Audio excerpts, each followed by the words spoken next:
Assalamualaikum warahmatullahi wabarakatuh. Waalaikumsalam. Alhamdulillahilladzi anzala sakinata fi qulubil mu'minin. Wassalatu wassalamu ala sayyidil awwalin wal akhirin. Sayyidina wa habibina wa syafi'ina wa maulana Muhammadin wa ala ikhwanihi minal anbiya'i wal mursalin wa ala alihi wa ashabihi wa man tabi'an nur allazi unsila ma'ahu ila yaumiddin, amma ba'd.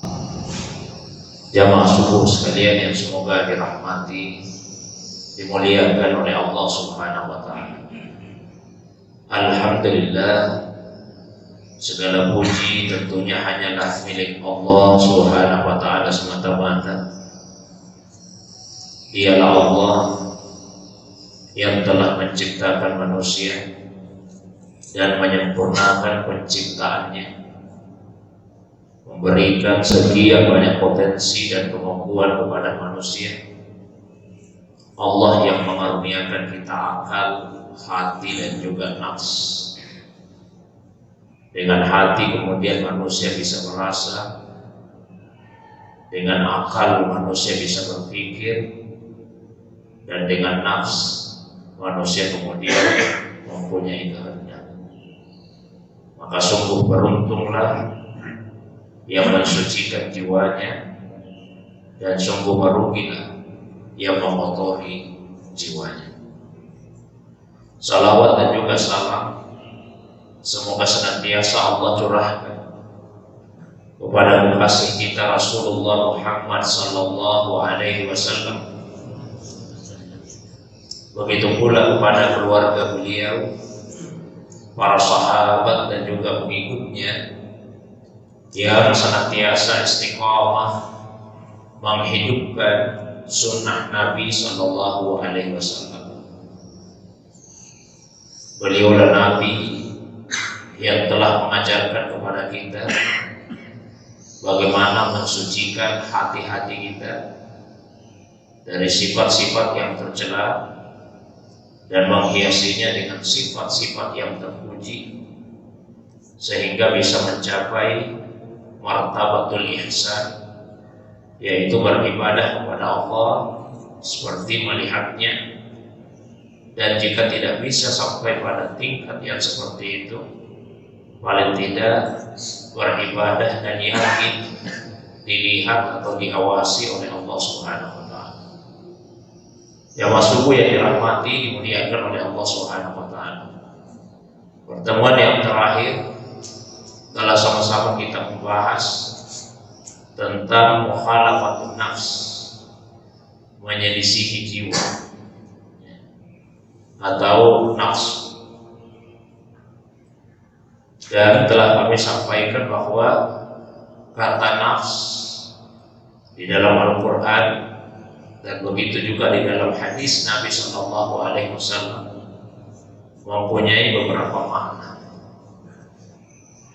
Namun ketika digunakan di dalam disiplin ilmu tasawuf, maka yang dimaksud dengan nafs yaitu as-sifatul dzamimah, sifat-sifat yang tercela.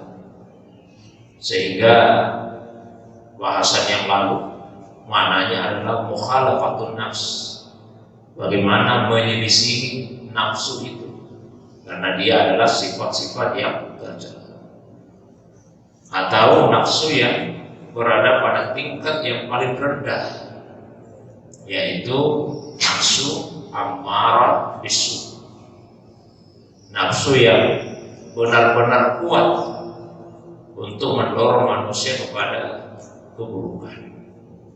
Meskipun kemudian para ulama tasawuf juga menyampaikan bahwa nafsu yang asalnya berada pada tempat yang paling rendah itu nafsu ammarah bisu, apabila kita mampu untuk menyelisihinya dan kita bisa melawan aib-aibnya, membersihkan kekurangan-kekurangannya, maka nafsu itu bisa meningkat levelnya.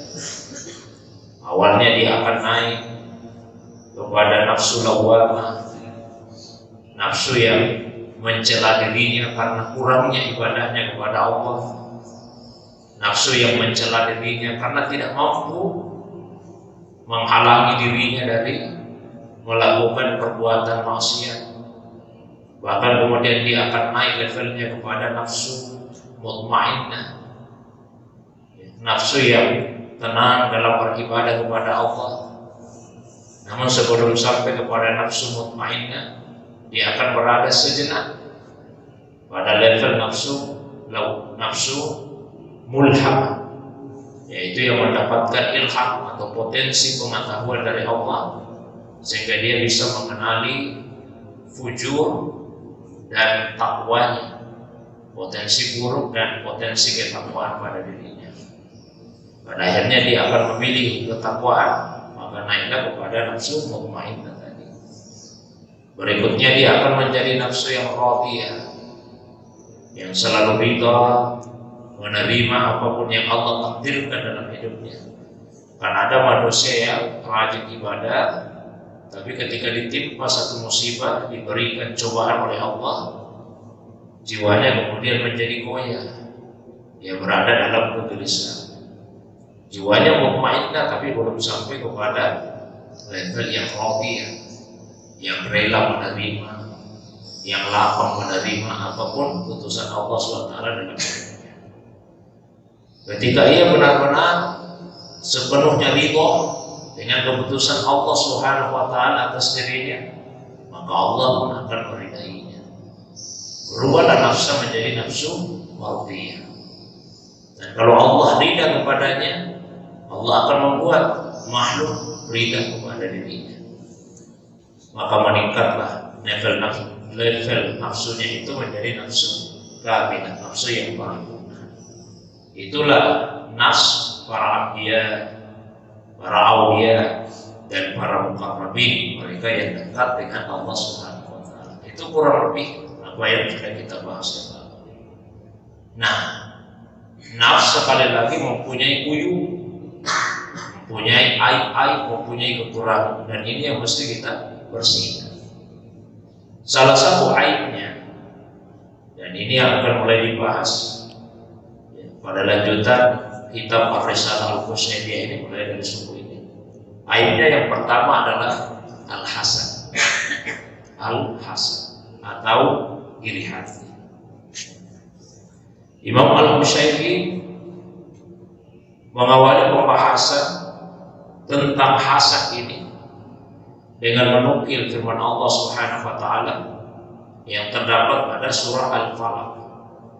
Karena di akhir ayat Allah SWT berfirman, wa min syarri hasidin idza hasad. Ini rangkaian ayat-ayat yang mengajari kita untuk berlindung kepada Allah Subhanahu wa taala dari aneka macam keburukan. Yang terakhir disebut wa min syarri hasidin idza hasad. Dan dari kejahatan atau keburukan orang yang iri apabila ia mengaktualisasikan irinya itu. Karena iri ada yang sifatnya dakhili, ada yang sifatnya internal di dalam diri kita. Tapi hasad itu ada juga yang kemudian berubah menjadi khariji, sesuatu yang eksternal, berupa tindakannya.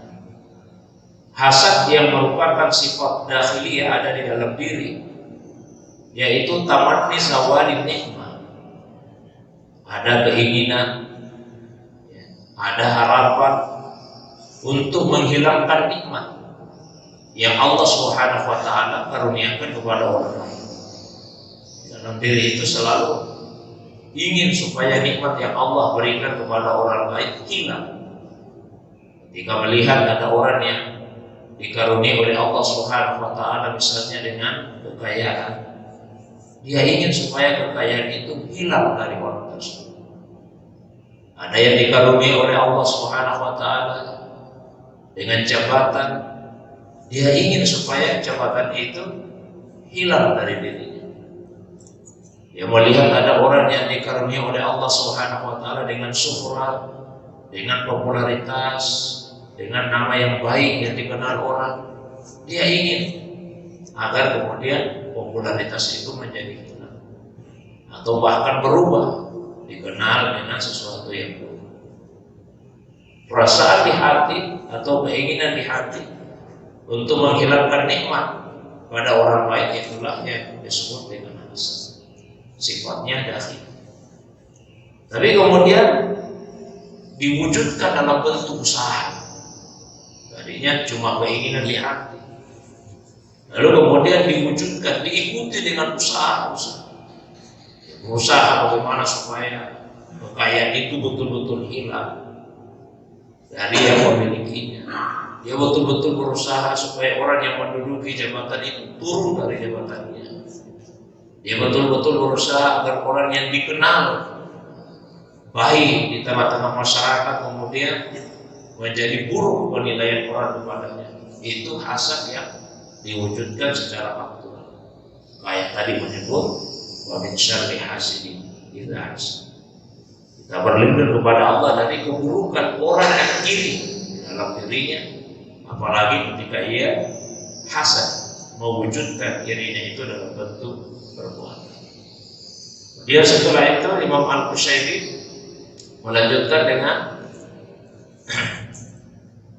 meriwayatkan sebuah hadis yang sanadnya sampai kepada sahabat Nabi Sallallahu Alaihi Wasallam, yaitu Abdullah ibn Mas'ud. Semoga Allah meridai beliau.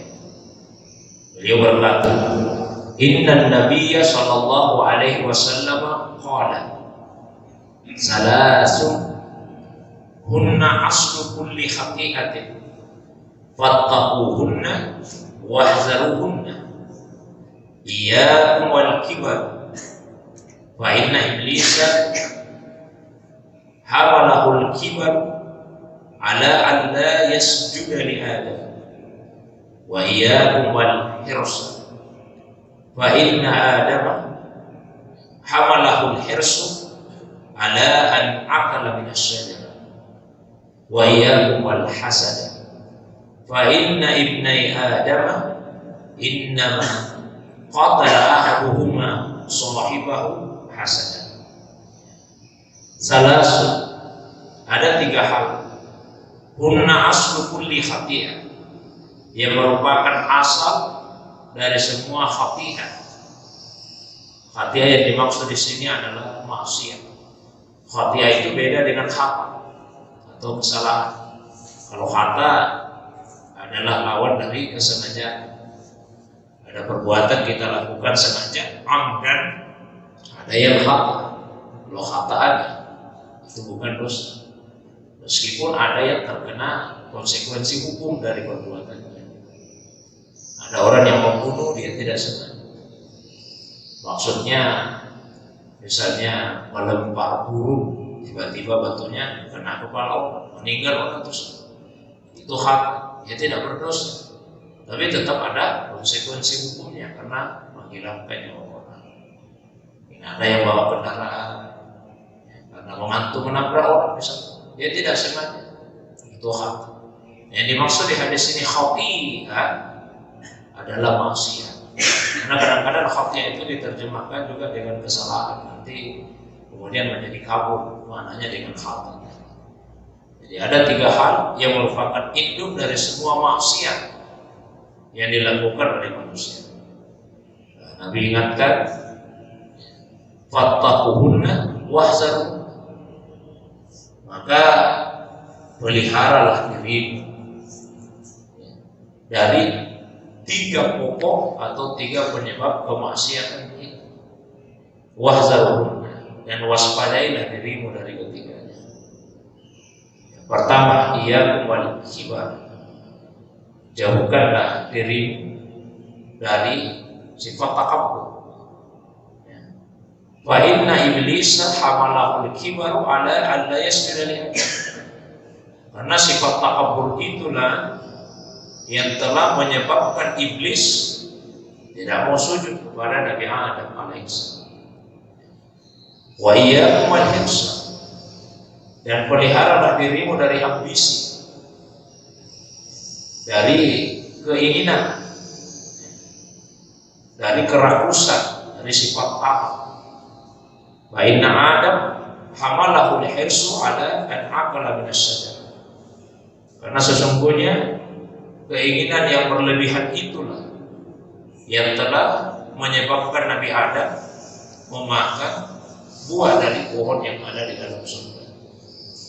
Wa iyyakum wal hasad, dan peliharalah dirimu dari hasad, dari sifat iri. Wa inna ibnai Adam, karena dua putranya Nabi Adam, inna maqatala ahaduhuma sahibahu, yang satunya membunuh putra yang lainnya karena apa? Hasadan, karena iri hati. Jadi di dalam hadis ini Rasulullah SAW menyebutkan 3 penyakit hati yang merupakan asal dari kemaksiatan yang dilakukan oleh manusia. Penyakit hati yang pertama yaitu kibar, takabur. Penyakit hati yang kedua hirs, keinginan yang berlebihan, ambisi yang melampaui batas. Penyakit hati yang ketiga yaitu hasad. Lalu Rasulullah SAW menyebutkan contoh-contoh makhluk yang melakukan maksiat kepada Allah atau paling tidak melakukan pelanggaran disebabkan oleh sifat-sifat yang buruk itu. Iblis tidak mau sujud kepada Nabi Adam, padahal Allah yang telah menciptakannya memerintahkan kepadanya untuk sujud. Itu disebabkan apa? Kibar, karena sifat takabur. Ketika Allah bertanya, mana aka Allah tasjudu idh amartu, apa yang menghalangimu Iblis sehingga kamu tidak mau sujud, padahal saya Tuhanmu yang menciptakanmu telah memerintahkan kepadamu untuk sujud. Jawaban Iblis itu jelas di dalam Al-Quran.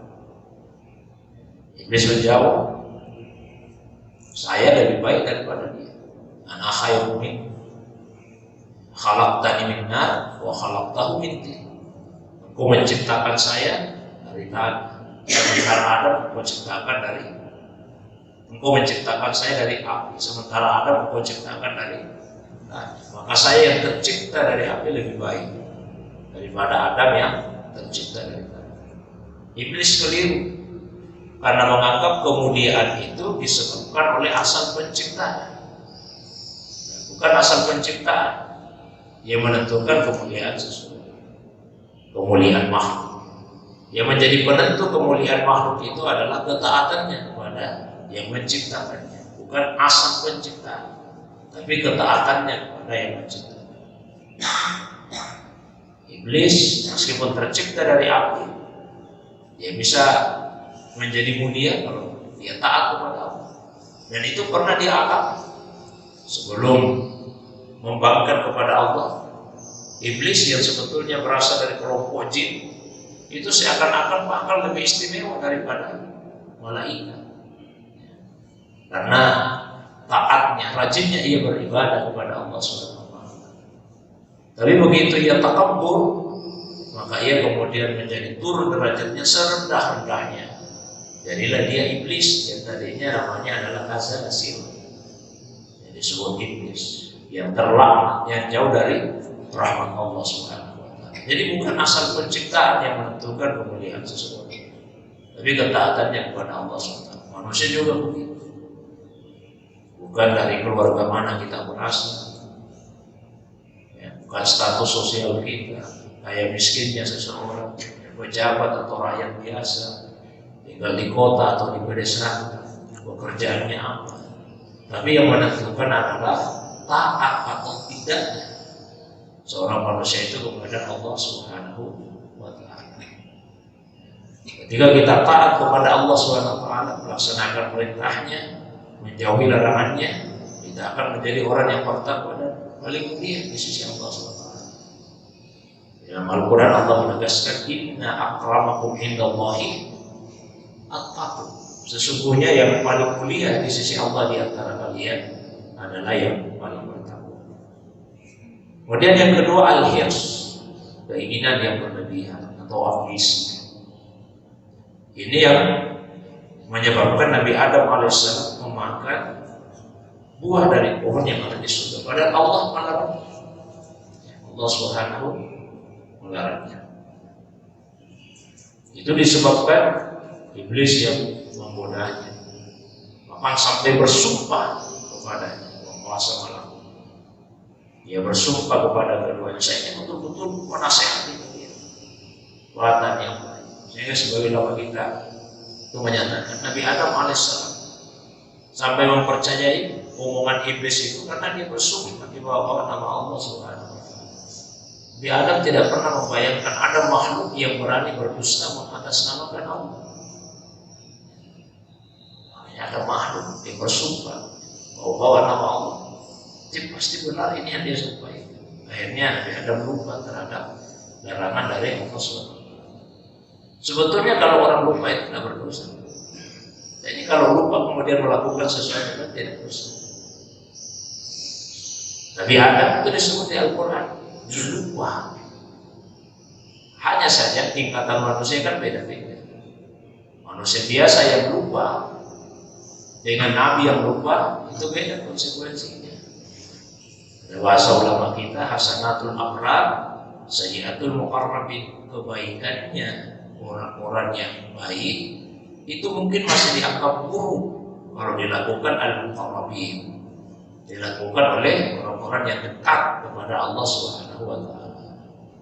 Ya, misalnya contoh yang sederhana Pak ya.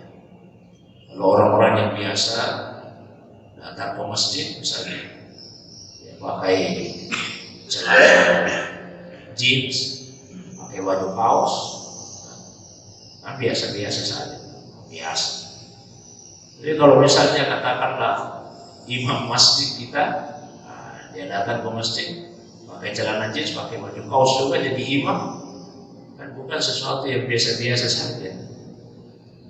Kalau orang yang biasa-biasa saja, kumpul-kumpul, tawa terbahak-bahak, mungkin biasa-biasa saja kita melihat. Tapi kalau misalnya orang-orang yang dekat dengan Allah yang melakukan itu kan menjadi tidak biasa-biasa saja. Ya ada namanya warak, menjaga dan memelihara. Ini ada. Kamu ini kan bukan manusia seperti yang lainnya. Apa kamu lupa? Kalau yang lain lupa biasa-biasa saja. Mestinya tidak seperti itu. Sekalipun sekali lagi kalau kita yang lupa biasa dan bukan dosa. Manusia itu disebut insan dalam bahasa Arab karena lupanya itu. Sumiyal insan insanan linisyani. Sumiyal insan, manusia dinamai insana dengan insan dalam bahasa Arab linisyani karena lupanya itu. Jadi lupa itu sifat itu manusia. Nah, cuma bagaimana supaya kita bisa melawan sifat lupa itu, mengatasi efek-efek buruk yang bisa ditimbulkan. Nah, tapi inti dari hadis ini sebetulnya yang diinginkan oleh Imam Al-Bukhari pada bagian terakhirnya, bagian ketiga, itu yang berkaitan dengan hasan. Wa iyyakum al-hasan, jauhi hasan, jauhi hasan. Karena gara-gara sifat iri ini dua orang yang bersaudara sekali kok bisa saling membunuh. Gara-gara hasan, seperti yang dialami oleh dua putra Nabi Adam alaihissalam. Menurut riwayat, satu riwayat namanya Qabil dan Habil. Membunuh karena apa hasan? Karena sifat irinya itu. Wa qala ba'du, berkata sebagian ulama.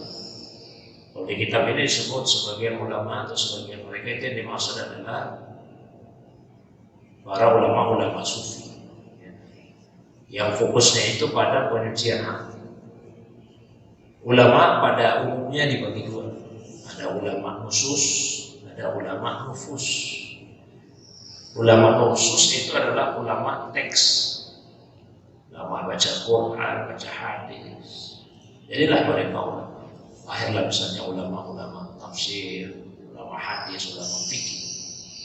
Ada ulama nufus, ulama yang berkaitan dengan jiwa, yang mempelajari tentang jiwa-jiwa manusia, sifat-sifat buruknya, bagaimana usaha untuk membersihkan jiwa itu dari sifat-sifat yang buruk tersebut. Lahirlah ulama nufus. Ada banyak ulama kita yang menggabungkan keduanya. yang menjadi ulama khusus sekaligus ulama nufus. Tapi ada juga yang hanya menonjol pada salah satunya. Ada yang menonjol pada penguasaan teksnya, ada yang menonjol pada penguasaan tentang nafsu manusia. Wakala badu berkata sebagian ulama nufus, al-hasidu jahidu. Orang yang iri itu sebetulnya orang yang ingkar. Orang yang iri itu sebetulnya orang yang ingkar. Orang yang ingkar biasa disebut jahil, biasa disebut kafir. Kenapa orang yang iri disebut ingkar, jahil, atau orang yang kafir? Li'annahu la yarda bi qada'il wahid. Karena sebetulnya orang yang iri menunjukkan dia tidak ridho dengan keputusan dari Allah yang Maha Esa, Allah yang wahid. Seandainya kita ridho dengan keputusan Allah, pembagian nikmat di antara makhluk, kita tidak akan iri. Kalau kita ridho, apa yang memang akan menjadi bagian kita dalam ilmunya Allah tidak akan pernah tertukar kemudian pindah ke orang lain.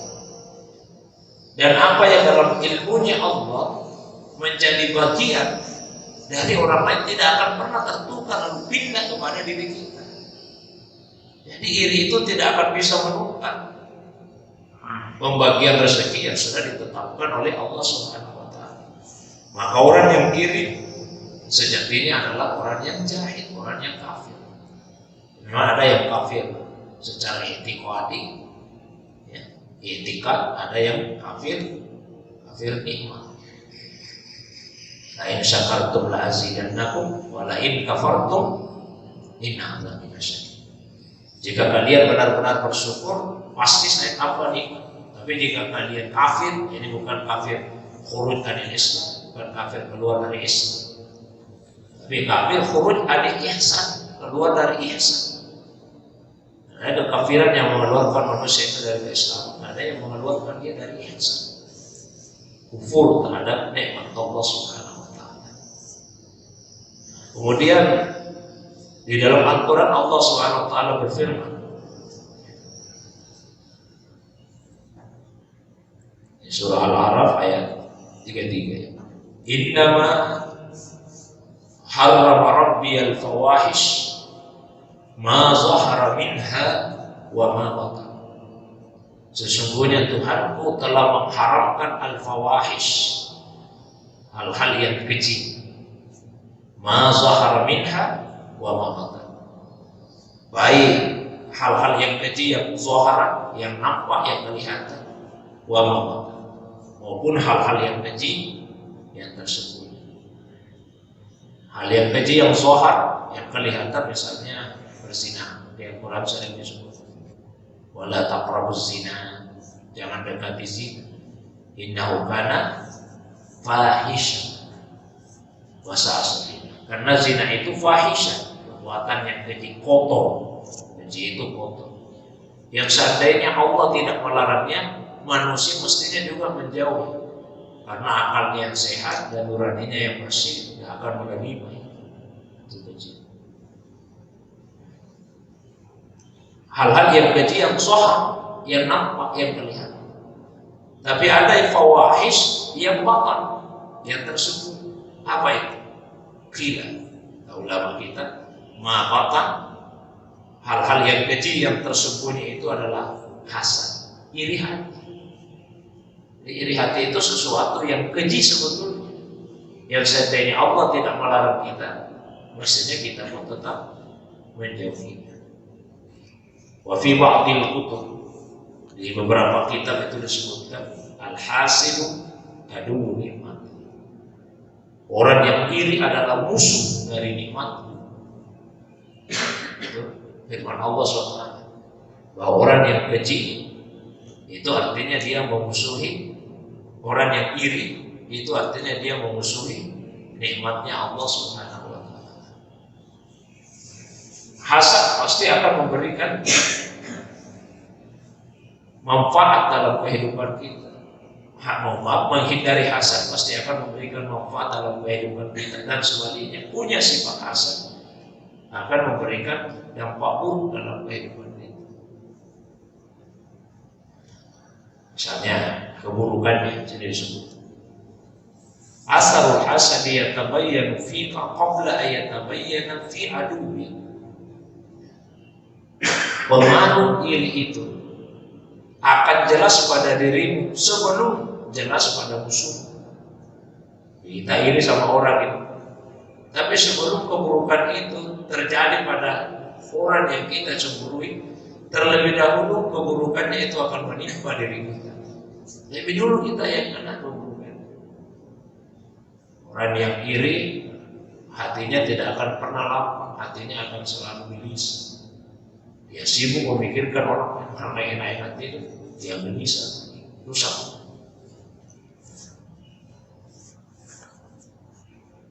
Di dalam Al-Quran disebutkan fi qulubihim maradun wa zadahumullahu fi qulubihim maradun.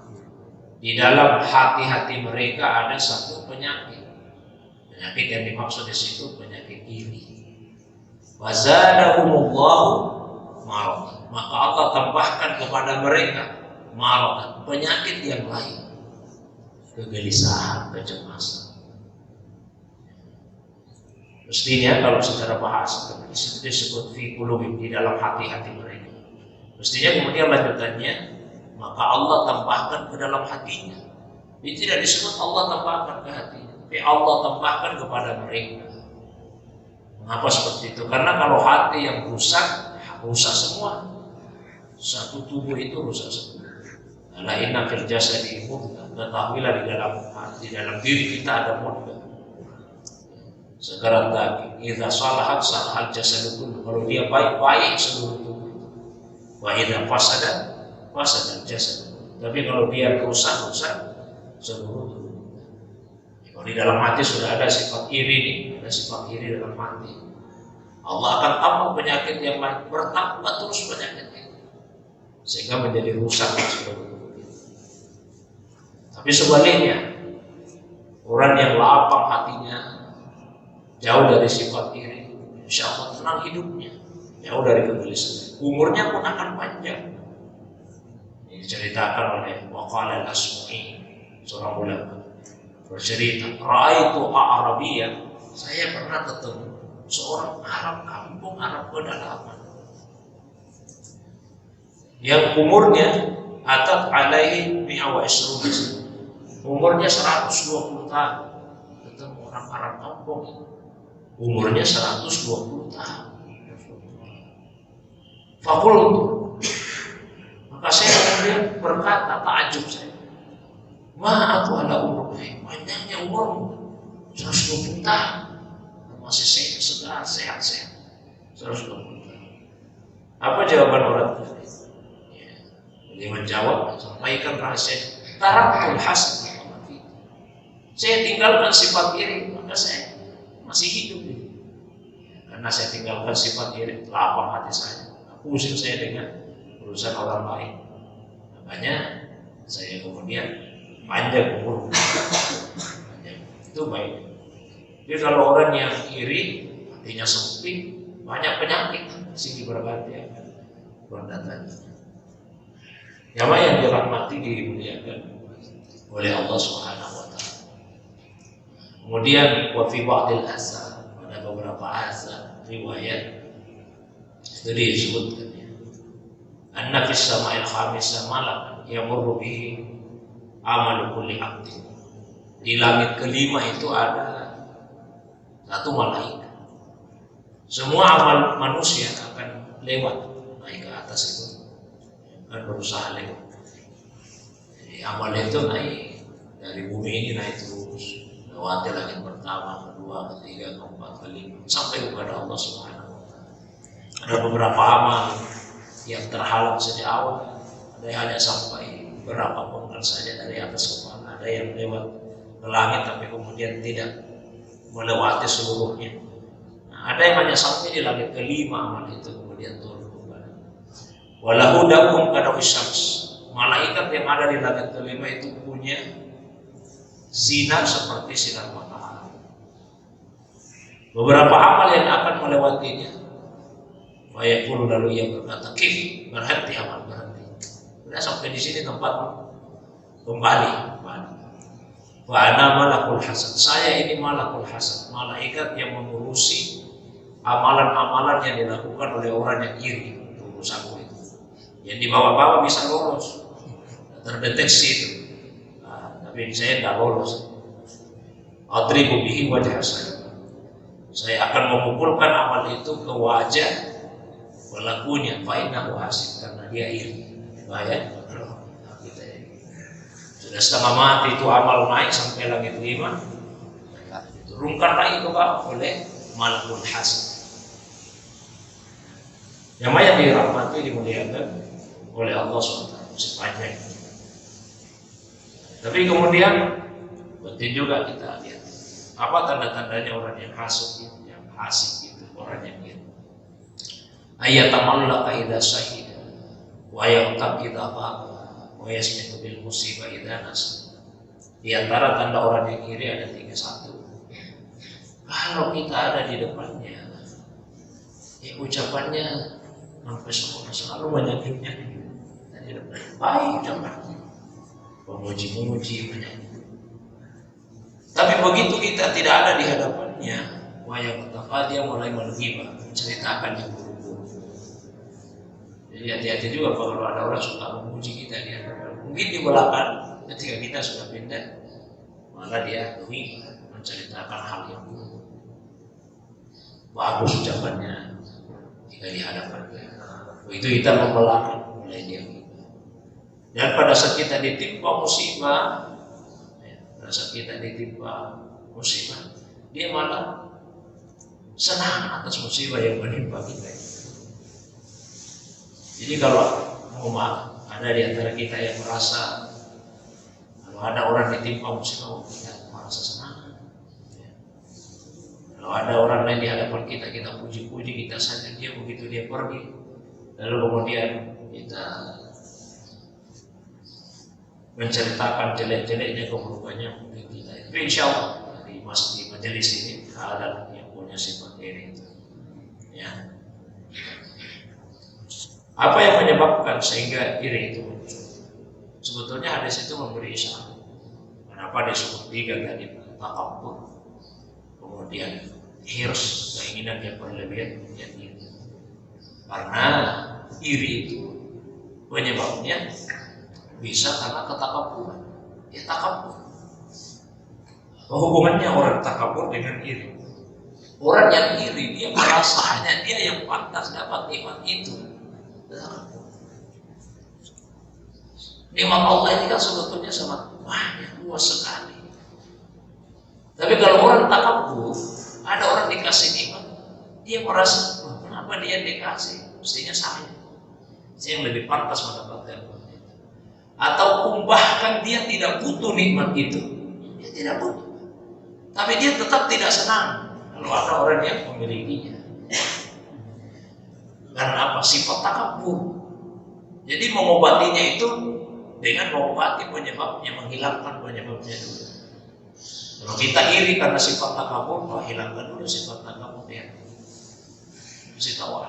Ya pernah sampaikan ucapan ulama kita. Caranya adalah antaral ghairal afdal minka. Setiap ketemu orang, lihat bahwa dia lebih baik dari dirimu. Ketemu siapa saja, mau dari kalangan amin, pejabat yang paling tinggi jabatannya sekalipun, atau orang yang paling di bawah sekalipun pekerjaannya, ketemu orang kita harus selalu melihat dia afdal minni, dia lebih baik ini dari saya. Pasti ada kelebihan. Ada orang kelihatan susah sekali hidupnya. Mana kelebihan dari sana, dia susah begitu hidupnya. Dia sabar dengan kehidupannya, dia rendah. Belum tentu Pak kalau kita yang berada dalam posisi seperti itu kita bisa sabar dan rendah. Ada orang punya banyak masalah masih bertahan hidup. Belum tentu kalau kita punya banyak masalah masih bisa bertahan. Hilang itu dulu sifat takabur di dalam hati kita. Jika setiap bertemu orang memandang bahwa dia lebih baik dari saya. Kalau hilang penyebabnya sifat takabur, hilang juga iri. Iri juga bisa disebabkan karena hirs. keinginan yang berlebihan. Tiap-tiap orang kan dikasih nikmat oleh Allah. Cuma kita tidak puas ini dengan nikmat yang Allah berikan pada diri kita. Oleh karena itu untuk mengobatinya adalah masukkan di dalam hati kita itu sifat qanaah, merasa cukup dengan apa yang Allah berikan kepada kita. Kita sudah diajari Nabi untuk berdoa, Allahumma aghnini bihalalika an haramik wa bifadlika amman siwak. Ya Allah, cukupkan saya dengan halalmu supaya saya jauh dari yang haram. Cukupkan saya dengan karunia-Mu ya Allah, supaya saya tidak menggantungkan diri kepada yang selain. Masalah banyak manusia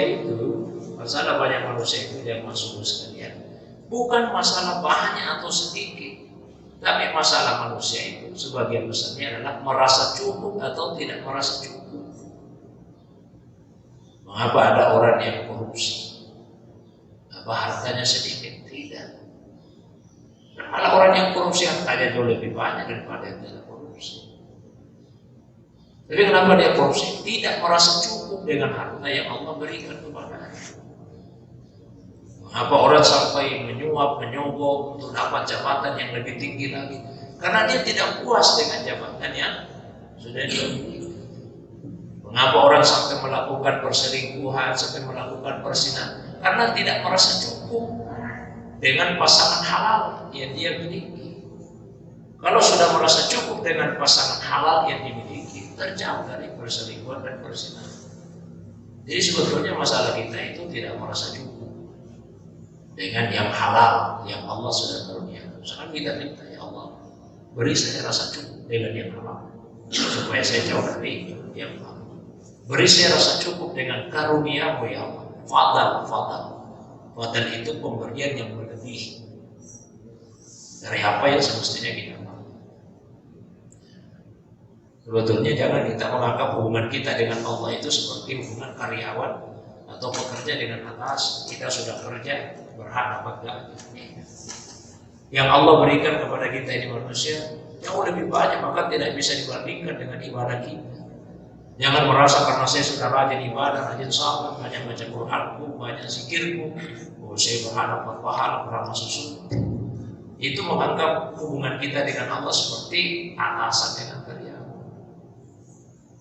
Nikmat yang Allah berikan dalam kehidupan kita jauh lebih banyak dan tidak bisa dibandingkan dengan ibadah apapun yang kita lakukan. Seumur hidup kita ibadah, tidak sebanding dengan nikmat yang Allah berikan pada kita. Ini satu biji bola mata saja yang Allah beri, tidak ada bandingan. Dengan kalau mau dibandingkan dengan ibadah yang kita lakukan masih jauh lebih berharga.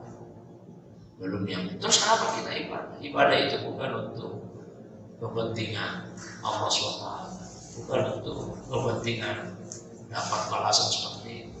Ibadah itu kebutuhan kita, bukan sekedar kewajiban kita yang butuh terhadap ibadah. Pada akhirnya semoga kita bisa merasakan kenikmatan di dalam ibadah tersebut. Mudah-mudahan jamaah semua yang dirahmati oleh Allah SWT, penyakit pertama yang disebut dalam kitab Ar-Risalah Al-Busairiyah, penyakit yang bisa menyerang nafsu, yaitu hasad, ini bisa kita hilangkan pada diri kita. Selalu kita berlindung kepada Allah SWT, menyelesaikan hasad yang kita hasad. Sembari berdoa, Rabbana ighfir lana wa li ikhwanina alladzina sabaquna bil iman wa la taj'al fi qulubina ghillan lil ladzina amanu Rabbana innaka ghafurur rahim. Tuhan, ampuni dosa kami, ampuni juga dosanya saudara-saudara kami. Ini cara yang praktis untuk menghilangkan iri itu. Doakan orang lain. Jangan cuma diri sendiri yang didoakan. Doakan orang lain. Ya Allah, ampuni dosa, ampuni juga dosanya saudara-saudara kami. Kalau kita mau tidur di malam hari, selain baca doa yang sudah biasa kita baca, sisipkan. Ya Allah, ampuni dosa saya, ampuni juga dosanya. Sebut satu nama yang paling kita tidak suka, yang paling membuat kita jengkel, yang kira-kira berpotensi kita iri kepadanya. Sebut, ya Allah, ampuni dosaku, ampuni juga dosanya orang itu. Wala taj'al fi qulubina ghillan. Jangan pernah masukkan di dalam hati kami Allah sedikit pun perasaan ini. kepada sesama orang yang beriman. Rabbana innaka raufur rahim. Tuhan kami sesungguhnya pula yang rauf, maha penyayang, dan rahim, maha penyayang. Mungkin itu Pak pembahasan tentang al-hasad ini. Seperti biasa izin saya mengakui bahwa masih merasa punya penyakit yang seperti tadi sampaikan, dan berusaha juga untuk menguranginya dan menghilangkan mungkin agak susah. Tentang iri terutama orang menyampaikan bahwa kita boleh iri tapi kepada hal yang positif. Misalkan seseorang dan mencapai sekolah sampai tinggi misalkan, kemudian saya masih di bawah, iri sehingga ingin mencapai juga seperti saudara kita tersebut. Jadi iri yang positif katanya boleh, yang pertama. Kemudian yang kedua, saya pernah membenci seorang, sampai rasanya saya menderita. Padahal apa yang saya benci itu dia tenang-tenang saja. Ketika kita membenci menghujat dalam arti menunjukkan ke teman-teman semuanya, kita betul-betul sangat, hati kita itu sesak. Tapi yang kita benci itu di zaman pendidikan dulu, pelatih itu saya sangat benci sekali. Kalau dia santai-santai saja, tenang-tenang saja. Jadi ini hal yang sangat susah, dan setelah bertahun-tahun baru sadar bahwa ternyata yang saya benci itu sebetulnya baik, cuma karena penyakit di hati saya itulah yang membuat saya menderita dan benci. Dan setelah mungkin kita belasan tahun sadar ternyata pelatih saya itu baik sebetulnya, dan hasilnya setelah lama baru dirasakan. Orang dulu saya sangat benci sekali. Demikian. Assalamualaikum warahmatullahi wabarakatuh. Assalamualaikum. Oke. Sebelum masuk pada jawaban atas dua pertanyaan tadi, manusia itu kalau ingin mengobati penyakit yang ada pada dirinya, penyakit zahir atau penyakit batin, dia harus iktiraf dulu, mengakui bahwa memang penyakit itu ada. Susah kita mengobati atau menghilangkan satu penyakit kalau kita tidak mau mengakui itu ada. Itu sudah luar biasa, dan sudah satu usaha awal untuk menyembuhkan diri dari penyakit apapun. Kalau kita sadar bahwa memang penyakit itu ada pada diri saya, baik zahir ataupun lebih-lebih penyakit yang batin. Ada orang mampunya luar biasa tapi tidak mau mengaku kalau dia ada orang punya sifat iri tapi tidak mau mengaku. Ini sulit untuk diobati yang seperti itu karena tidak ada pengakuan dari Allah. Jadi ketika kita mengaku memang saya punya penyakit yang seperti ini, itu sudah modal awal yang besar untuk menyembuhkan. Dan kita juga butuh orang lain untuk memberitahu kita tentang penyakit-penyakit apa yang ada di dalam supaya tadi sesuatu. Ulama itu ada ulama khusus, ada ulama khusus. Ada orang yang dikaruniai oleh Allah kemampuan untuk mengetahui kondisi jiwa kita dan sekaligus mengetahui bagaimana ilaj, cara mengobati yang tepat terhadap kondisi jiwa itu. Surat An-Nafal, semoga Allah beredanya surat yang kubur bersama beberapa orang. Nah ini beberapa orang. Surat An-Nafal ada di antara kita ini yang tadi dia melihat perempuan dengan syahwatnya. Nah, sebetulnya itu dia sudah tahu ini di hatimu ini ada noda ini di hatimu, ada aib di hati. Ada yang hanya sebatas tahu saja kalau ini ada aib di hatinya. Tapi ada yang sampai tahu penyebabnya apa. Jadi ada yang hanya sebatas ini ada penyakit di hati. Ada yang tahu lebih daripada itu ini penyebabnya itu. Tentu bukan dimaksudkan untuk mempermalukan orang, tapi bagaimana supaya mengobati satu mayat. Sekarang kita masuk pada pertanyaan tadi. Kata itu ada makna bahasanya, ada makna istilahnya.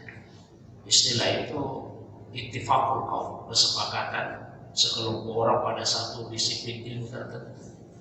Ala istimali kalimatin muayyanah, untuk menggunakan satu kata, ya, dan dilalati ala makna muayyan yang menunjukkan satu makna khusus. Jadi satu kata biasa punya pengertian yang berbeda tergantung disiplin ilmunya apa. Contoh ya, sunnah. Itu sunnah. Sunnah kalau digunakan oleh ulama hadis itu beda dengan sunnah ketika digunakan oleh ulama fikih. Beda. Istilahnya sama, sunnah. Jadi kalau ulama fikih yang mengatakan sunnah beda itu. Kalau ulama hadis yang mengatakan sunnah. Ulama hadis mengatakan sunnah itu adalah ma'udifa ila Nabi. Apa saja yang disandarkan ke Nabi itu sunnah. Apapun yang disandarkan ke Nabi. Kalau diceritakan misalnya bahwa Nabi SAW melaksanakan salat wajib seperti ini, itu sunnah. Kalau diceritakan bahwa Nabi bangun di malam hari melaksanakan salat tahajud, itu sunnah juga. Kalau diceritakan bahwasanya Nabi SAW makannya seperti ini, itu sunnah juga. Jadi semua yang disandarkan, bahkan termasuk sifat-sifat fisik. Kalau dikatakan Nabi itu tidak tinggi sekali, tidak pendek sekali, sunnah juga. Tapi kalau kita pindah ke ulama fikih, tidak semua yang disandarkan ke Nabi itu adalah sunnah. Salat subuh, hukumnya apa salat subuh? Wajib, kan sunnah. Salat duha, baru sunnah. Jadi itu pengertian ulama fikih. Sunnah itu ma yusabu fa'iluhu wa la yu'aqabu tariku. Kalau ada yang melakukan dikasih pahala, kalau ditinggalkan tidak berdosa. Jadi yang berasal dari Nabi dan hukumnya tidak wajib. Sama dengan kata hasan. Itu yang dimaksud tadi. Memang di hadis itu Nabi sampaikan, la hasada illa fi isnatain. Tidak ada hasad kecuali dalam dua hal. Ini makna umum dari hasad. Tidak ada hasad kecuali dalam dua hal. Apa itu? Itu seseorang yang dikaruniai oleh Allah SWT pemahaman terhadap Al-Quran, terhadap ayat-ayat Allah. Lalu dia amalkan itu, dia ajarkan. Kita boleh hasad kepada orang yang seperti itu. Dia seseorang yang dikaruniai harta oleh Allah, lalu dia infakkan harta itu di jalan Allah. Kita boleh hasad. Hasad apa yang dimaksud? Ada keinginan untuk juga bisa sama dengan itu. Itu hasad yang baik, yang positif. Nah, hasad yang dibahas di ulama-ulama tasawuf itu bukan pengertian ini, tapi pengertian yang khusus. Apa itu? Tamanni zawalin nikmat, keinginan supaya nikmat itu hilang. Kalau sudah seperti itu, definisinya hasad tidak ada yang baik, tidak ada yang baik. Jadi yang dimaksud dengan hasad yang positif itu pengertian, yaitu keinginan untuk juga memiliki nikmat yang sama. Itu baik. Ada orang Pak rajin pergi ke masjid, saya juga sekali begitu, itu baik. Tapi kalau hasad yang tercela dan itu yang dimaksud dalam kitab tasawuf, keinginan untuk menghilangkan nikmat itu. Itu apa rajin sekali sholat subuh, mana cara supaya dia bisa pergi salat? Buat misalnya lubang ini biar dia terkorosok sakit, tapi bisa ke masjid, itu pasti dia lagi. Jadi itu hasad yang dimaksud di hadis yang terdiri tadi, dari keinginan kita untuk bisa sama dengan orang itu. Tapi kalau sudah ada keinginan mana itu hilang nikmat, baik tercela semua. Jadi baik. Terus yang kedua gitu.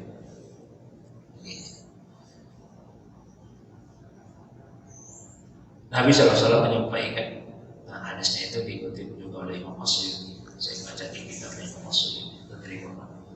Ahbib habibaka haunan, asa ayyakuna bawidaka yawman. Wabgid bawidaka haunan, asa ayyakuna habibaka yawman. Kalau ada orang yang kamu cintai, cinta itu sebenarnya jangan berlebihan. Karena bisa saja orang yang kamu cintai hari ini nanti akan menjadi orang yang paling kamu benci. Dan sebaliknya kalau ada orang yang dibenci, bencinya sekedarnya saja. Jangan sampai diubur-ubur saja. Karena bisa saja orang yang paling dibenci hari ini suatu hari kelak justru akan menjadi orang yang paling kita cintai. Hati itu disebut qalbu karena dia mudah bolak-balik. Keji tak piring. Ya, mudah bolak-balik. Yang paling kita benci pagi-pagi, di siang hari mungkin kita sudah cinta. Itu juga seperti itu. Jadi jangan, apalagi sama kita makhluk nyawa. Ada guru saya pesan begini. Pesan itu salah saya. Sebesar apapun kebencian kepada orang, bahkan meskipun kepada orang kafir, tetap sisakan ruang di hati untuk mencintai. Karena hidayah Allah itu bisa datang kapan saja. Coba Umar bin Khattab.